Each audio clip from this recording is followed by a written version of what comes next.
You're listening to Arsenal for Democracy, episode 395, recorded on Sunday, September 5th, 2021. I'm your host, Bill Humphrey. Joining me on the line from Idaho, as always, is Rachel. Hi, Rachel. Hi, Bill. On the line from Brooklyn is Kelley. Hi, Kelley. Hi, Bill. Thanks for having me. And returning to the show on his second guest appearance, we're delighted to have him back, is John Leavitt. Hi, John. Hey, how's it going? So this week we're going to be talking about fast food, specifically White Castle, and some other related topics. The reason for that is that it's yet another 1921 centennial episode. So 100 years ago this month in Wichita, Kansas, American fast food chains began with the establishment of the first White Castle location serving 5-cent burgers. This development represented a confluence of several key trends: the arrival of standardization and assembly line mass production to food preparation, the beginning of the fast-paced and geographically dispersed automobile age, and heightened public concern in the early 20th century about the reliable quality and provenance of food ingredients they were consuming. We'll talk about all of those changes and how they came together in the form of White Castle on this week's episode on the centennial of fast food. So let's talk a little bit about that initial location and some of the things that were kind of precursors to that.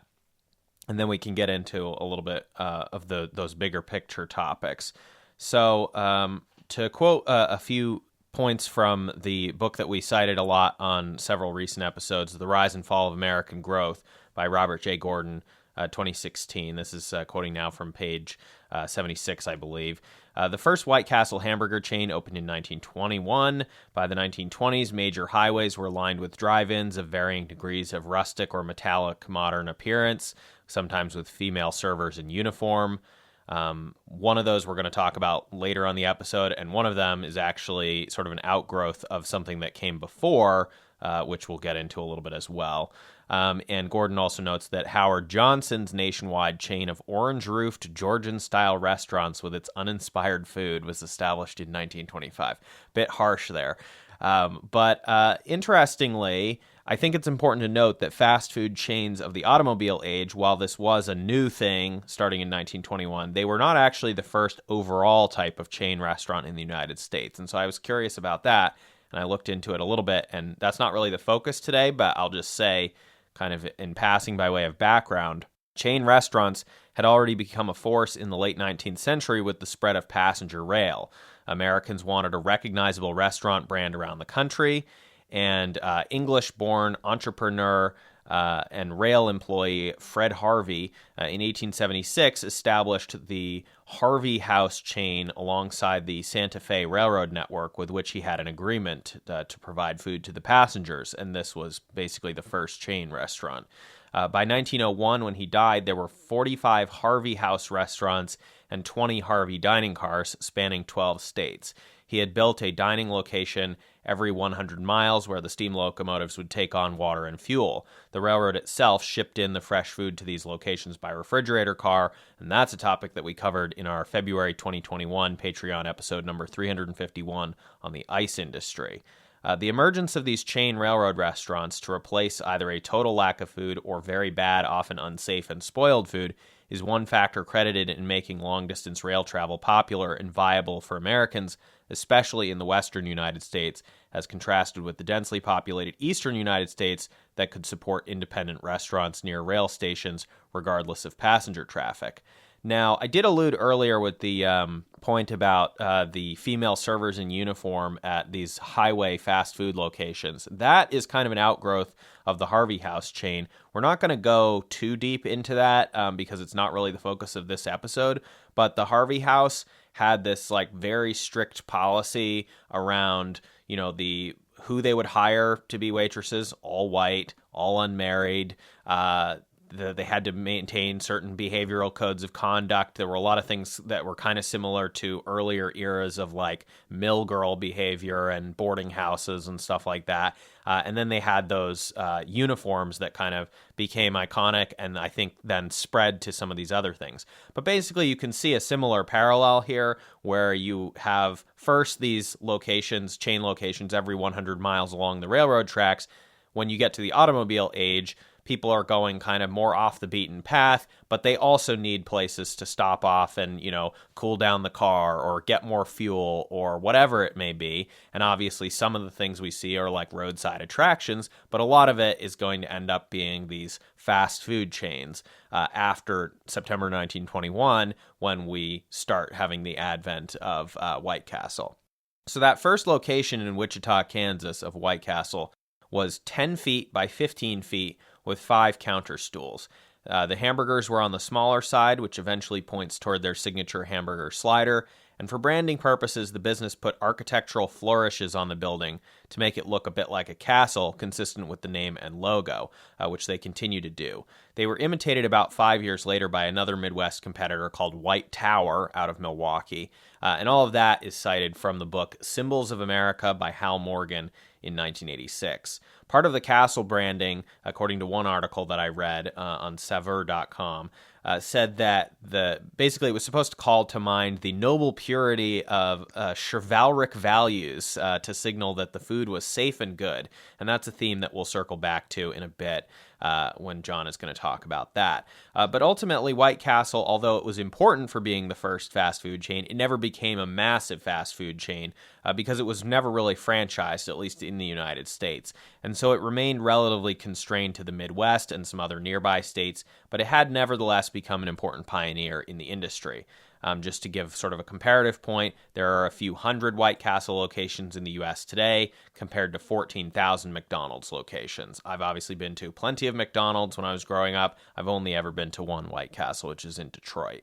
One place where White Castle exists today, unlike New England, which is devoid of them, at least as far as I'm aware, is New York State. So we dispatched co-host Kelley to do some field work and check out White Castle in New York City. So Kelley, could you give us a report on your trip out to White Castle and then tell us a little bit more about the company history? Of course. So when we started talking about this episode in White Castle, I was like, I've never been to a White Castle.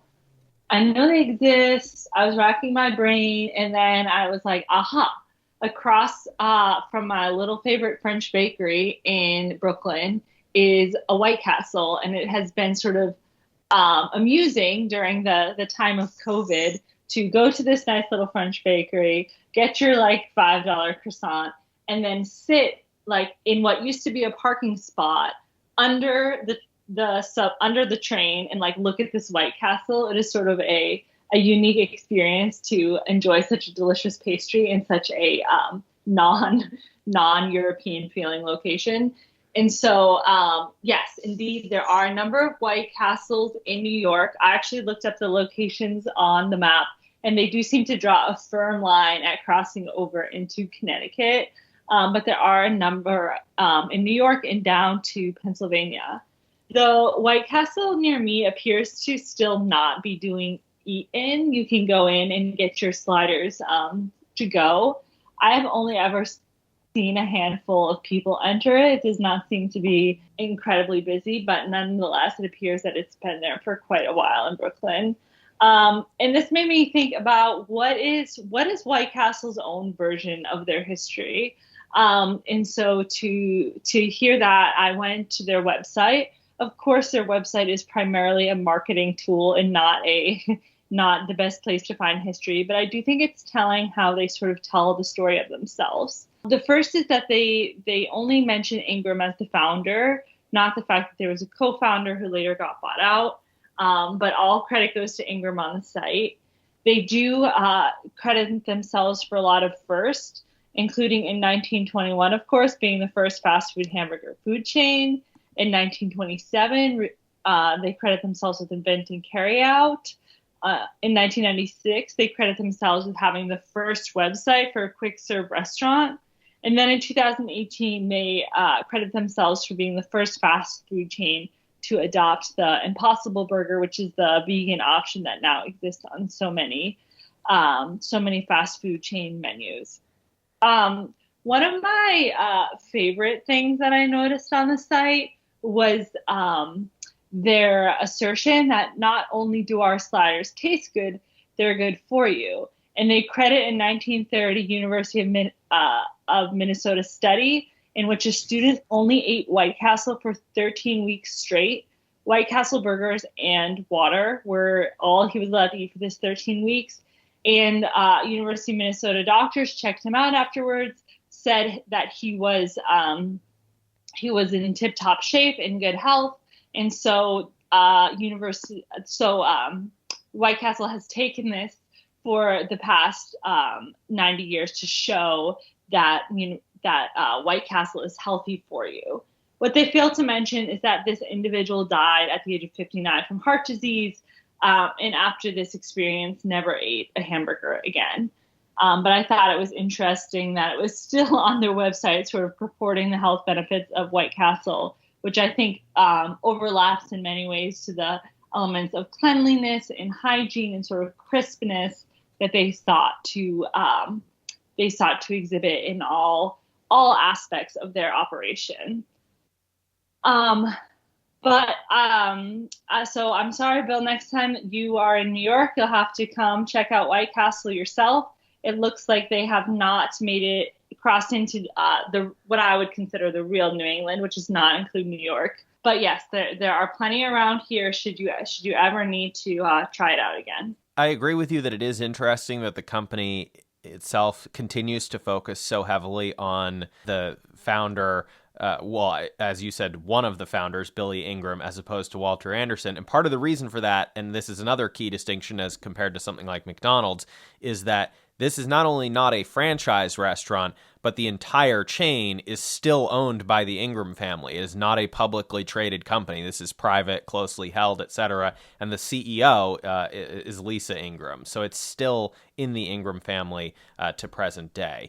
But as you said, a big focus here, at least in their current retelling of their own corporate history, is that supposedly this is not only a safe and pure food company, but also a healthy one for you, which is a little bit implausible, but is consistent with sort of the company's ethos from the beginning. And for that, I wanted to turn to John now, because there were a lot of hygiene movement things going on in 1921 that played a key role in how companies like White Castle, and very specifically White Castle, branded themselves, designed their facilities, etc. As I noted at the top of the show, this is a company that's integrating, assembly line production to their food, things like that. But even the physical facilities, they tried to emphasize that sort of cleanliness focus. And I know John's going to talk about this, but this was also coming less than a decade and a half after the Pure Food and Drug Act took effect in 1907, and ground beef in particular had become pretty publicly unpopular since Upton Sinclair's The Jungle was published in 1906, so any potential burger chain was going to really have a hump to get over there to change public perception. So, John, could you tell us about some of the other sort of contemporary influences that were happening around the time in 1921 and into the early 1920s that influenced the way that White Castle kind of constructed itself both literally and in its image? It's important to mention ground beef there, because I had a grandmother who would never eat ground beef her entire life because she said you don't know what they put in it. So in the late 19th century, there was a very broad series of movements based around cleanliness and hygiene in order to deal with the fact that we were starting to figure out how disease spread, in particular tuberculosis. And this got mixed up with a lot of very different, sometimes seemingly unrelated ideas. There's the social hygiene movement, which is basically just eugenics, which sometimes gets mixed up in this. But there was a push for dress reform so that people wouldn't drag dirt into the apartment. There was a push for not having beards because it was believed that beards would trap dirt and bad air. There was the design aesthetic that would become modernism, was all about stripping down surfaces and removing things that would catch dust and would have to be cleaned. The reason your bathroom looks the way it does is because it was believed that white ceramic was easy to clean and, most notable, easy to see if it was dirty. So complicated patterns that hide dirt were out. Constructions of things like fireplaces were discouraged because they would have cornices and things to put shelves on, and that was considered out. And these ideas were sort of percolating in the culture until the 1920s. And that's when modernism was really able to have this sense of domination, because There were no longer new ideas, and there was still rampant disease. So the design of a White Castle is there to tell you it's clean and it's efficient. It has no extra parts. People are wearing paper hats, and there are paper cups, which were a relatively new invention. So there was no need to wash. There was no fear of contamination. There were white tiles like a bathroom, which is always weird to point out, meaning that you could tell if it was clean and you could tell if it was dirty or not. And it was streamlined, sort of like an Art Deco train car, meaning it was also modern. And what you really see overall, especially in the history of fast food, is the stripping away of details that make up a restaurant so it can be maximally efficient.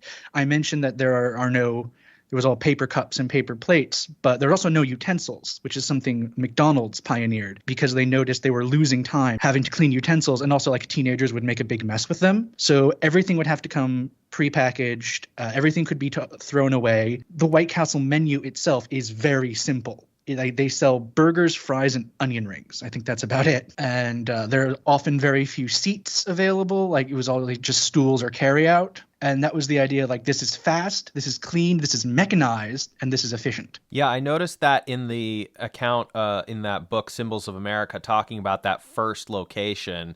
Again, that you had 5 counter stools and that it was 10 feet by 15 feet. And normally I think that would have been associated with like, oh, it's, a hole in the wall place. It's probably not that clean.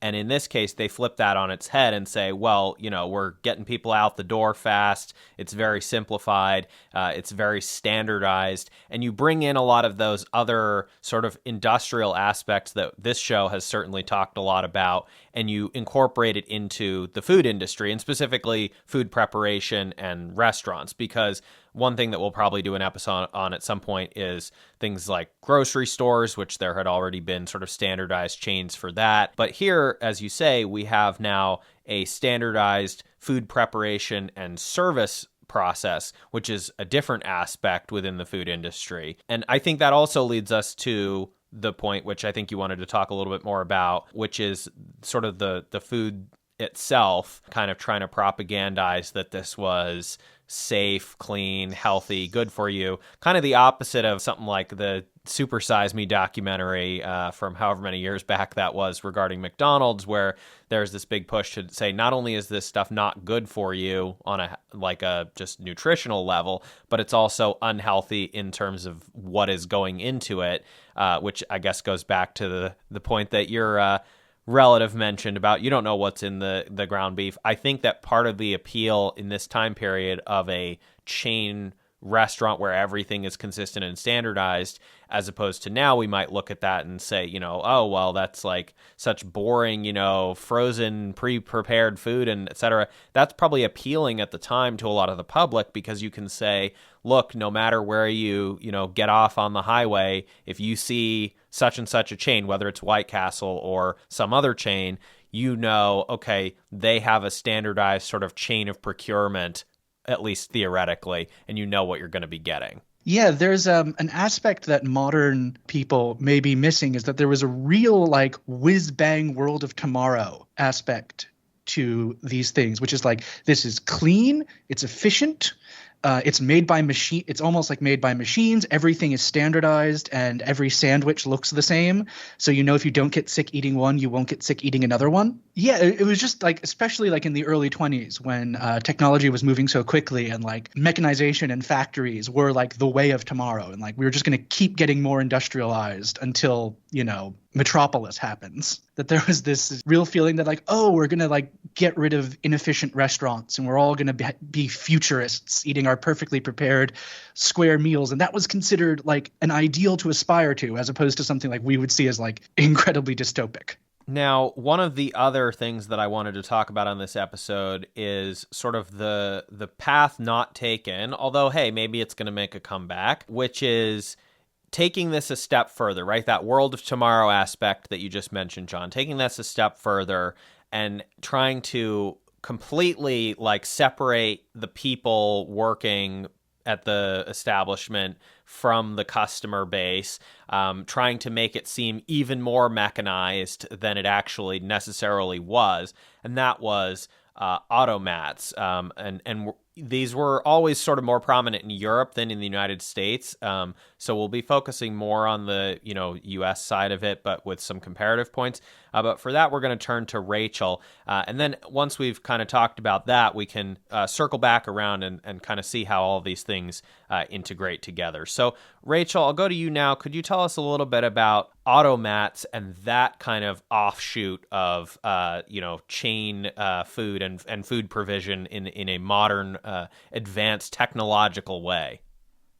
Yeah, so automats were first introduced in Berlin, Germany in 1895. And the first automat was named Kisisana, which roughly translates, here you become healthy. So I think that really ties into that hygienic, safe notion of the time. And obviously automat is derived from automaton, so kind of also tying into those like futuristic vibes that were all over at the time. In the U.S., the concept was imported in 1902. The first automat opened in Philadelphia, and it was opened by Horn and Hardart, who had already owned some like lunch counters, and they would go on to build the largest chain of automats in the U.S. Horn and Hardart imported automat vending machines from German manufacturer Automat, which is a brand name, and they were sold by an enterprising salesman, Max Seeliff, who believed that America would be receptive to this new technology. And he was really responsible for spreading, the gospel of automats at the time. The first automats accepted only nickels. And so there were these cashiers, which were often women, that were called nickel throwers. And they gave diners the nickels they needed to dispense food from like these crank handle boxes with glass windows. And the boxes and the windows were also supposed to evoke this hygienic notion. It was very obvious if the glass window was dirty or if the metal boxes that were housing the food were dirty. And so it just kind of tied into that clean aesthetic that was so desirable at the time. And also, the people making the food were hidden. They were behind these like banks of windows preparing the food, which made it look very efficient, very automatic, very removed from humans and the errors that they could introduce into the system. So food was dispensed through those windows that are the iconic image of the automat. But many automats also kind of had a steam heated food line that served food cafeteria style, where food was ladled onto trays from tureens. So there were kind of some options available with how you wanted your food served or prepared. Automats were popular through the 1970s, especially among down-and-out creators in the arts, songwriters, poets, authors, and the like. It was very cheap to get a meal there. It was a very democratized experience. And you could get food of a known quality and quantity for pretty cheap. However, automats were threatened by the rise of fast food, where there was more flexibility for payment. You didn't require a roll of nickels. And food was served over counters, kind of served with a smile, which is kind of the exact opposite of an automat where the human interaction is removed completely. The inflation of the 70s also killed the automat, as many of these vending machines didn't have bill acceptors, and carrying the required change or getting the nickels from the nickel throwers just became unwieldy. And I would like to note there's a big difference here between U.S. and European currency. European currency often has large denomination coins, so you could pretty quickly upgrade the vending machines to accept these larger coins, which we just don't have here in the U.S. So the last Horn and Hardart automat closed in 1991. During their heyday, there were 40 locations in New York City alone. So a lot of them got taken over by fast food chains such as Burger King. And so it was the end of an era in the early 90s. However, there have been a few forays into reincarnating the automat in the U.S., all centered in major metropolises. Quoting from a Food and Wine article that I found titled The Return of the Automat, a company called BAM opened a new East Village Dutch-style automat store in 2006, but it closed in 2009. In 2015, another attempt was made by a San Francisco company called Itza, which opened 6 automated restaurants in California, New York, and the District of Columbia, but closed them all by 2019. the company rebranded itself as Brightloom and continues to sell automation technology to restaurants, which includes software for ordering kiosks, mobile apps, digital signage, etc., to facilitate order pickup. Brightloom had been providing ordering technology to Wow Bao, which is kind of a fast food bao chain for Chinese buns. But they recently ended technological support for this technology in July 2020. With the COVID-19 pandemic, it has inspired a new wave of automat revival attempts to adapt to the disease and the desire for contactless dining. Joe Scutellaro and Bob Baydale opened an automat kitchen in Jersey City's Newport Center shopping mall in early 2021, which uses technology similar to what Brightloom offers and specializes in fresh food. And another is the Brooklyn Dumpling Shop, which as of 2021 is still planning to open in the East Village, not far from the BAM location. By contrast, there are still automats in many European countries. There's a really popular chain in the Netherlands called the Fibo chain of automats. Many of them are 24 hours. They serve fried fast foods such as croquettes, as well as hamburgers and sandwiches, and they're popular with late night crowds leaving bars and clubs. I also saw on Twitter recently a bunch of people posting pictures of automat-style convenience food vending machines. In France, there's vending machines that dispense items like onions and cheese and other sundry items that you might need for your food preparation. An interesting note, the Wikipedia article on automats mentioned conveyor belt sushi restaurants, which are quite popular worldwide, but not really the typical image of an automat. I've eaten at several conveyor belt sushi restaurants, and I guess the difference is you're paying at the end, but you do have a choice on how much to take, what you want to take, and there's kind of a rotating array in front of you that you can pick from. And also, there is a Lisa Hurwitz documentary premiering at Telluride Film Festival this year, talking about the automat. And it interviews several prominent figures. The late Ruth Bader Ginsburg talks about the importance of the automat to a working woman without a lot of cash. In fact, automats were a great equalizer. Single women felt comfortable eating alone there, and there were no racial barriers either. Colin Powell speaks about the outings that he and his family took to the automat when he was growing up. And so I think that's an interesting aspect in the heyday of the automat. That anyone was welcome there, and nobody was turned away as long as they had the nickels to buy the food. So it's kind of an interesting concept that I really do hope comes back. I can see it being very popular. Like I mentioned, due to the COVID-19 pandemic, there is that kind of desire for the cleanliness and the lack of contact that automats provide. And now that money is virtual and not physical anymore, those kind of payment barriers where you have to fumble with a lot of coins or try to get your wadded up dollar bill to get accepted just doesn't exist anymore when you can like tap or wave your card or your phone in front of a payment kiosk and pay for your food that way. So before we talk more about the future and we can kind of go around the virtual table here, I did want to talk one more point historically that I think is important to this discussion, whether we're talking about fast food or automats. So another forerunner to a kind of communal urban food provision from the private sector was the liquor lobby's vast subsidies to urban saloons in the U.S. at the turn of the century to provide free lunch to laborers with any purchase of a 5-cent beer as a way of building customer loyalty. And that is mentioned or described in, again, The Rise and Fall of American Growth by Robert J. Gordon from 2016 on page 75. Quote, a typical saloon meal might consist of some rye bread, baked beans, cheese, sausage, sauerkraut, and dill pickles. And he says basically the reason that these meals existed was that the liquor industry bought food in volume and distributed it to saloon owners. We can imagine, I think, an alternate timeline where city governments, or perhaps the federal government under its extensive regime of agricultural subsidies and price stabilization purchases, had eventually taken over provision of free lunches to the American working class in U.S. cities, but that, of course, also did not come to pass. Now, John, I know you've had some potential ideas that you've floated on your Twitter Leavitt alone, about the future of the restaurant industry in general, given the apparent unsustainability of private sector operation of restaurants in view of high land rents and rising wage pressures.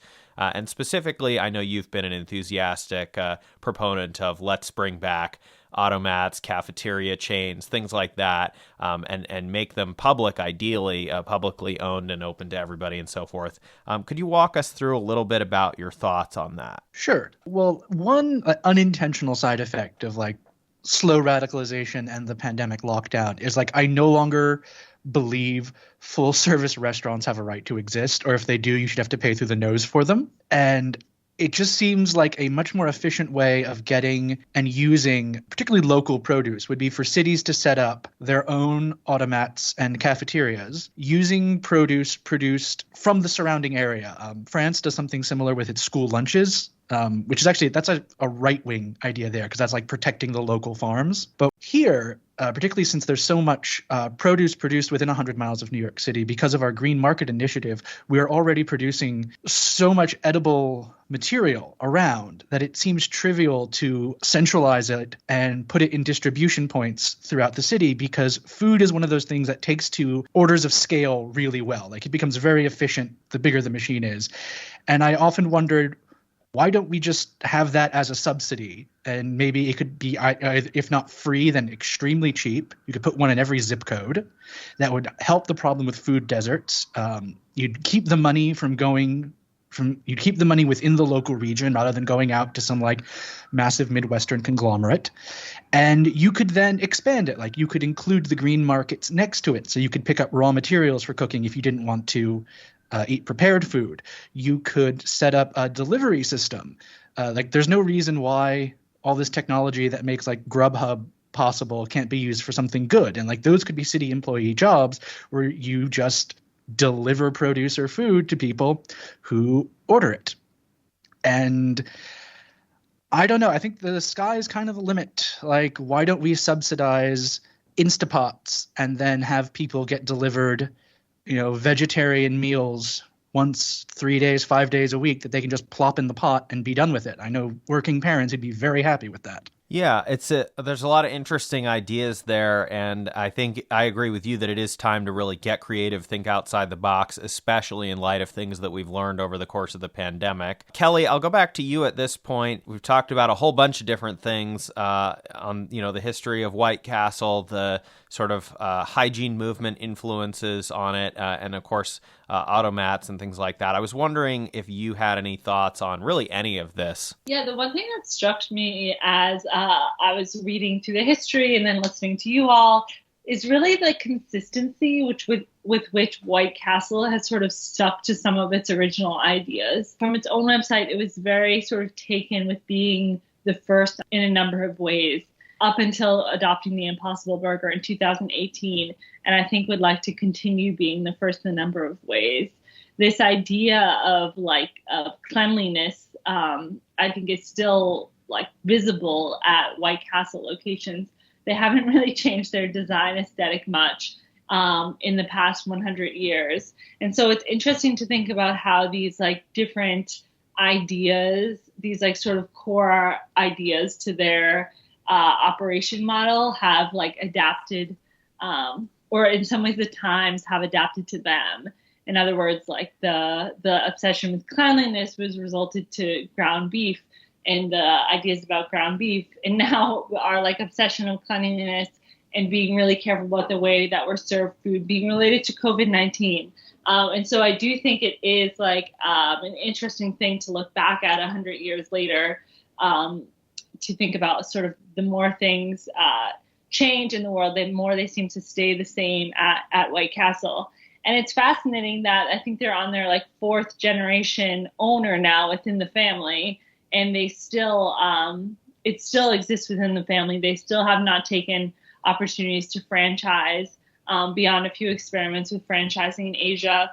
And they sort of remain committed to this like smaller model, so they can have tighter control over all the aspects we've talked about today. Rachel, I'll go to you at this point because so far you've really restricted yourself to just talking about the automats, but I wanted to give you an opportunity to offer observations on really anything that we've talked about and points that have sprung to mind for you as we've been talking.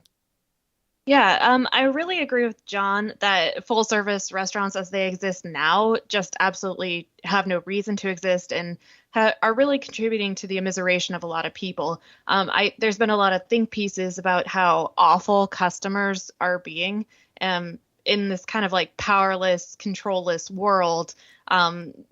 Punching down towards a food service worker seems to be one way of clawing back that power and control. And I think if we move to more of a like cafeteria style food distribution method, it really kind of takes away that power. And I feel like this talk of cafeteria evokes kind of a sad gruel or kind of beige food, but I really think if we do keep it localized to like local produce providers and just kind of that farm to table method that's really possible in the vast majority of the country. It doesn't have to be boring food just because it's made in bulk or distributed in bulk.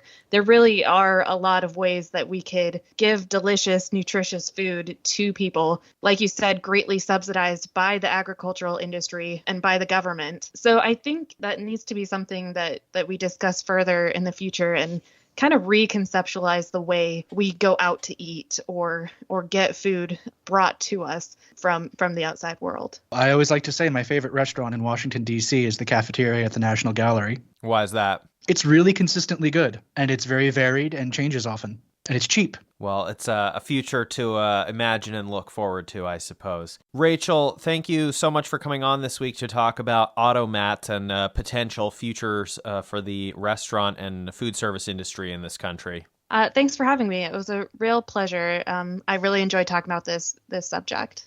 And Kelley, thanks for trekking out to White Castle in Brooklyn and reporting on sort of the corporate history of White Castle. Of course. Thank you for having me, Bill. And I want to, of course, wrap up this centennial September 1921 to September 2021 episode on the emergence of fast food in White Castle by thanking our special guest, John Leavitt, for coming back on the program to talk about the social influences of the early White Castle and other fast food chains. And I also wanted to give you the opportunity as well to plug anything if you want to let people know about any projects you're working on or things you've done recently. Thanks for having me. My website, liveitalone.com, has most of my writings and artwork, and I'm horribly still online at liveitalone on Twitter. All right. Well, again, thank you so much. And, always thought-provoking tweets about potential futures and potential pasts that I'll often get ideas for things to talk about. I know this automats topic was certainly one that I was inspired by your tweets to look into a little further and put together an episode on. So thank you for that. Oh, you're welcome.